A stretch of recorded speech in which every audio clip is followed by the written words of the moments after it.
Hello mga kol, welcome back na naman dito sa ating YouTube channel. Meron na naman tayong ipakita na DE64W40 edition 4x4 K60 engine, 660cc, 64 horsepower at 6,500 RPM. Then meron itong maximum torque na 103 Nm at 3,500 RPM. So check natin mga kol para malaman natin kung magkano ang presyo sa ganitong setup. So yan, dito, umpisa tayo dito sa harap.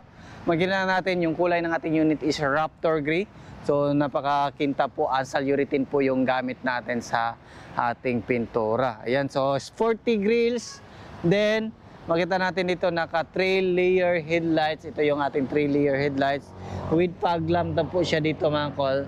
Then naka-steel bumper po yan. So based sa request ng ating customer. So complete LTO registered po yan mga kol. Ayan, so fully tinted yung ating unit. High roof. Ayan, so makita natin dito. Makikita natin na mas mataas po yan. So sa lahat ng mga unit, ito yung high roof din. Yung low roof hanggang dito lang po yan. So check natin, patayin muna natin yung makina. Remote power slide yung ating unit. So itong ganito is bihira lang po yan na mag-function. So try natin sa kabila. Ayan, so gana din. So nag-open din gamit yung remote lang natin. Yan o. So dito rin sa left side. So pag naka-close to, automatic po yan na titiklop yung ating auto step. So yung merong auto step, sa double power slide lang po yung merong ganito. Ayan, long press natin dito sa remote. Ayan, kusa siyang magko-close. Then tingnan natin yung ating auto step. Ayan, so pumasok siya. So complete sa sun visor. Ayan, kompleto siya. Then dito makita natin meron siyang additional accessories na chrome sa kanyang handle. Ayan, accessories po yan. Then dito tayo sa likuran. Ayan. So ito, brake drum, kinulayan natin yung disc brake din sa harap, kinulayan din natin ng kulay red. Then yan, Japan original na 13 inches mag wheels. Yung gulong niya is 155 by 70 R13. So dito naman tayo sa likuran, makita natin yung spoiler natin is customized. So ito yung design natin sa design ng Surplus TV na spoiler. So dito meron din tayong third light, stickers channel natin.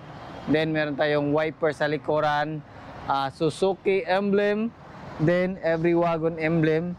Din dito is meron tayong backing sensor na nilagay. Ayan, so kinulayan lang natin ng kulay Raptor Gray pa rin para hindi masyadong halata sa likuran.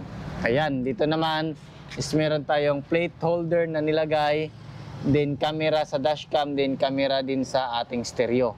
Then meron din tayong tape, muffler tip sa ating tambutso. Then step board dito sa likuran. Yan, yan po yung ating step board. Pwede natin yan apakan. Dito naman is meron siyang upuan sa likuran. So iwan natin yung ating chinelas. Ayan. So ito yung clearance pag high roof yung ating unit. So mataas dito. So kasya po yung dalawang tao. At the same time, pwede natin yan gawing storage box. Ayan.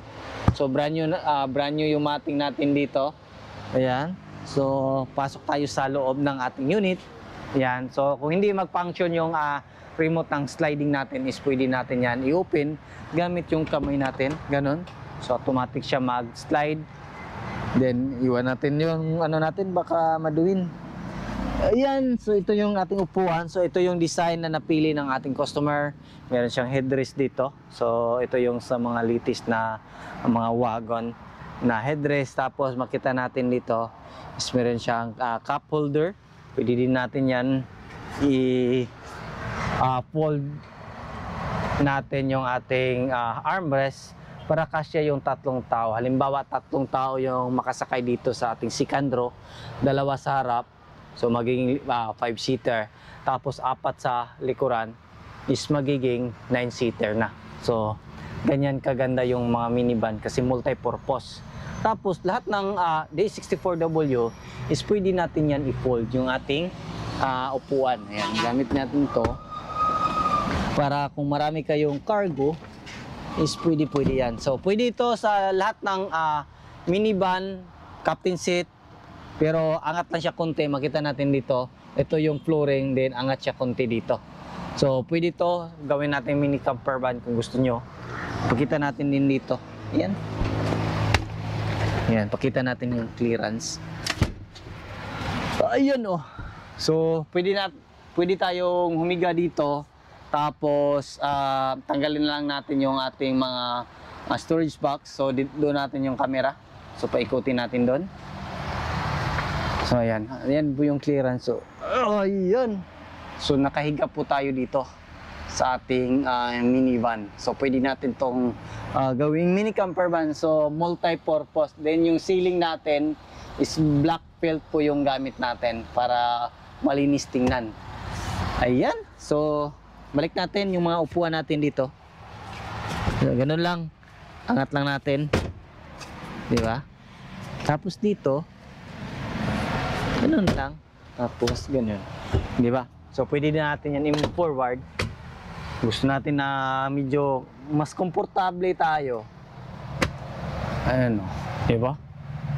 So hindi masakit sa likuran natin. So para naka VIP yung ano natin sa pasahero dito sa likuran. So doon tayo sa harap. So check natin kung meron bang ilaw. So goods, ilaw. So function. Dito tayo sa harap. Dito naman is brand new na din yung cover natin dito. All power na din yung ating side mirror at saka power window. Kita natin. Yan. Yan. Goods. Function lahat. Likuran. So function lahat. Auto fold natin. Ayan. Goods. Kabilaan. Then left and right. Ayan. Ayan. So adjust. So adjust lahat. So goods. Balik natin. Then dito, ito naman yung driver's side natin. So nito tayo pag mag-drive. Pwede natin yan i-move forward. Then pwede din natin yan i-move atras. So dito naman yung wiper. So baliktad po yan sa mga commercial unit. Ayan. So kasi surplus tayo. Right hand drive sa Japan is dito yung wiper. Ayan. So function. Then dito naman yung signal light at saka yung ating headlight. Ayan. So dito naman sa dashboard makita natin yung ating power slide switch, auto stop switch, push on slide, then left and right. So long press lang natin yan. Makita natin yung sliding natin. Ayan. Yun. So kabila naman, right side. Pakita natin sa right. Ayan. So goods. Then ayan, so dito naman is yung fog lamp switch natin. Then ito is pinalagyan ng pinalagyan ng customer ng turbo timer. Ayan. So dito naman meron tayong digital temperature gauge. At the same time meron siyang battery indicator, voltage indicator sa battery natin. So dito naman is meron tayong dashcam, then naka 9 inches Android touchscreen stereo with reverse camera. Ayan, so yung dashboard natin is back to original po yung ating kulay. Yun o. Ganda. Yan o. Simple lang pero malinis. Yan. So start natin. Ayan. So yung mileage pala natin is 133,621. So yan. So glove box. Goods dito. Check natin. Ayan. So kompleto naman. So ito yung ating parking brake pedal. Brake pedal din yung ating accelerator pedal. So punta naman tayo dito sa ating makina. Ayan, so madali lang natin kasi parang malapit ng uulan. So ito naman yung makina natin.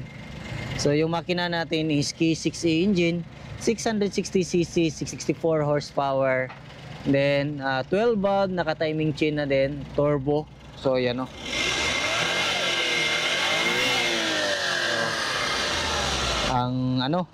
Ang isog ng makina, ang tapang na makina. So ganda. You know, kintab. So check natin dito sa kabilang side. So ganun pa rin tayo. Pabalik-balik lang yung mga bagong vlog natin. So try natin ng mga next panibagong mga vlog kung ano yung pwede gagawin natin. So dito naman yung ating throttle body, yan, map sensor, TPS, yan, alternator, din yung ating air compressor, then yung ATF gauge, yung ating oil, ito naman bago yung engine oil natin. Yan, so dito yung ating air filter housing, main fuse box, din yung ating ECU. So check naman natin dito sa hood. So ito, pabalik-balik lang yung vlog natin kasi mas maganda bisa experience namin. Mas maganda kung mga full vlog natin yung unit kasi ma-double check natin kung meron siya merong makaligtaan. Ayan. So meron tayong mga makikita. Halimbawa ito is makalimutan malagyan ng coolant, ganun. Ayan. So coolant na, goods level yung coolant. Yung ating brake fluid reservoir, so goods na sa tamang level, maximum. Ito yan. So DOT3, so makita natin kung ano yung pwede natin ilagay. So use only DOT3 fluid.